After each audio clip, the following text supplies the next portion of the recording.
کراچی میں مانسون کی بارشوں سے قبل غیر محفوظ بل بورڈ ہٹانے کا فیصلہ کیا گیا ہے۔ کمشنر کراچی سید حسن نقوی کی زیر صدارت یہ اہم اجلاس ہوا ہے۔ شہر میں پبلک پراپرٹی پر نصب تمام بل بورڈز غیر قانونی ہیں، جبکہ پرائیویٹ پراپرٹیز پر نصب غیر محفوظ بل بورڈز اور ہورڈنگز بھی غیر قانونی قرار دی گئی ہیں۔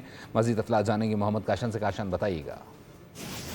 جی بالکل، دیکھیں کمشنر کراچی سید حسن نقوی کی زیر صدارت اجلاس منعقد ہوا ہے۔ اجلاس میں مانسون بارشوں سے قبل غیر محفوظ بل بورڈ ہٹانے کا فیصلہ کر لیا گیا ہے، جبکہ شہر میں پبلک پراپرٹی پہ نصب تمام بل بورڈز کو غیر قانونی قرار دے دیا گیا ہے اور متعلقہ ادارے پبلک پراپرٹی پہ بل بورڈز کی روک تھام کے لیے فوری کارروائی کریں۔ سید حسن علی نقوی کی جانب سے احکامات جاری کر دیے گئے اور ان کی جانب سے اجلاس میں بتایا گیا کہ عدالتی احکامات کی خلاف ورزی برداشت نہیں کی جائے گی۔ پرائیویٹ پراپرٹیز پر جتنے بھی بل بورڈز لگائے گئے تمام غیر قانونی جو ہے وہ ان کو قرار دیا گیا ہے اور وجیلنس کمیٹیوں میں ماہرین اور اچھی شہرت کے حامل آرکیٹیکٹ شامل کر لیے گئے۔ ماہرین کی کمیٹی بل بورڈز کے محفوظ یا غیر محفوظ ہونے کا تعین کرے گی اور اجلاس میں اس بات کا بھی عندیہ دیا گیا ہے اگر مانسون میں حادثہ ہوا تو ذمہ دار جو ہے متعلقہ میونسپل کمشنر یا افسر پر عائد ہوگی۔